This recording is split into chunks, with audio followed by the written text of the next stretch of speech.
tentang perubahan keempat Undang-Undang Nomor 24 Tahun 2003 tentang MK yang sekarang menjadi berita pemerintah belum menyetujui terhadap RUU itu. Itu benar, kami belum menyetujui dan secara teknis prosedural belum ada keputusan rapat tingkat 1. Rapat tingkat 1 itu artinya pemerintah sudah menandatangani bersama seluruh fraksi. Nah, waktu itu pemerintah belum menandatangani karena kita masih keberatan terhadap aturan peralihan bahwa masa jabatan hakim MK 10 tahun dan maksimal pensiun 70 tahun itu kan aturan peralihannya. Isinya itu bagi mereka yang sudah lebih dari 5 tahun dan jabatannya sedang berjalan, itu bagi kita itu dikembalikan ke SK pengangkatannya yang pertama,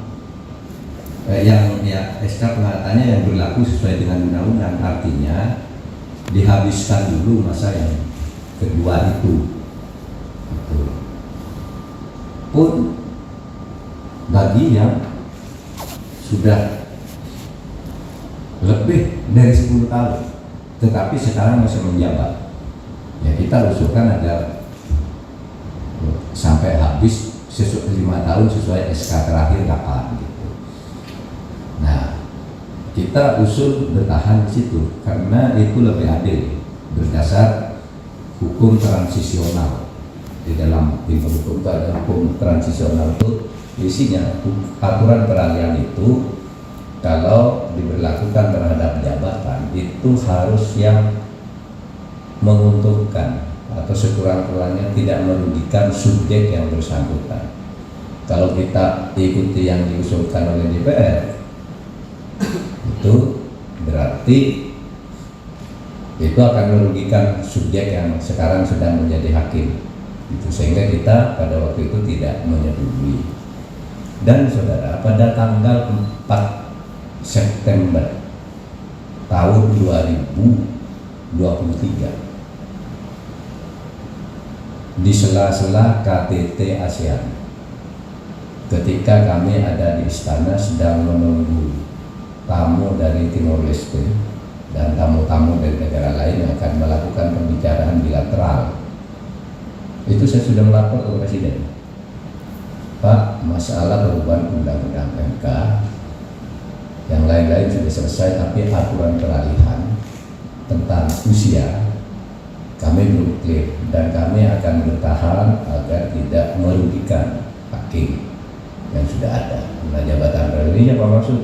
Pak Menko silahkan gitu. Nah, itu tanggal 4 sore dan di situ ada Menseska, ada menteri lain juga di situ.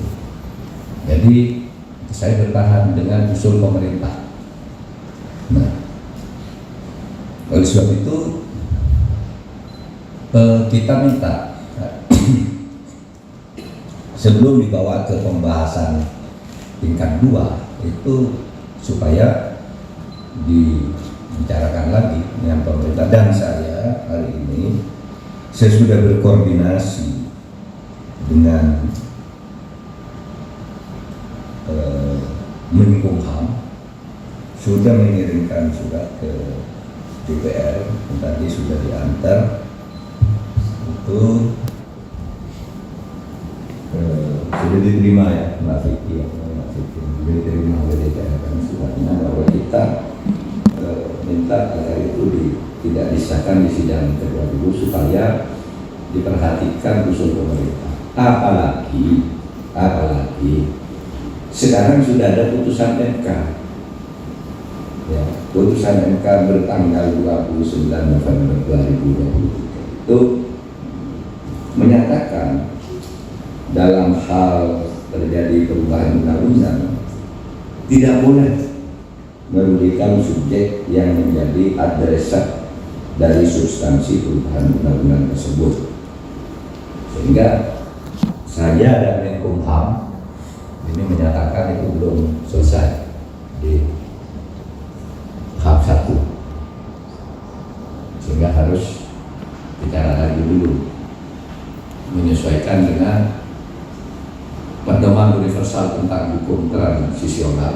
Bila orang naik gaji pun, saudara, naik gaji pun kalau pejabat menaikkan gaji itu, kalau yang menandatangani kenaikan gaji itu pejabat yang bersangkutan dapat bagian, itu berlaku tahun berikutnya, periode berikutnya, bukan langsung berlaku begitu. Apalagi kalau orang dirugikan, itu dalil di dalam hukum transisional.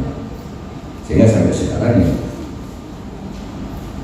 saya sampaikan bahwa belum ada keputusan permusyawaratan di tingkat 1 sehingga belum bisa, kan kita belum tanda tangan ya. Saya merasa belum tanda tangan, Pak Yasona merasa belum tanda tangan. Jadi ya saya sampaikan ke DPR. Itu aja dari saya. Pak, kita terkait dengan isu UMK.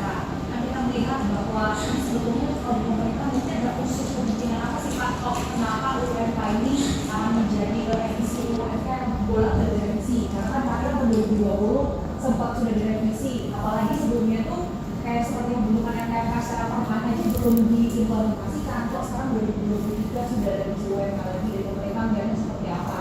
Terus habis itu selain itu juga sebetulnya revisi ini itu menyasar, ada nggak sih Pak menyasar hakim konstitusi yang dianggap menjadi penghambat dan tidak bisa diajak kerjasama seperti atau mengincar hakim-hakim tertentu? Sama satu lagi Pak, apa betul untuk revisi UMK ini terkait dengan Pilpres 2024 untuk mengkondisikan perselisihan suara hasil pemilu?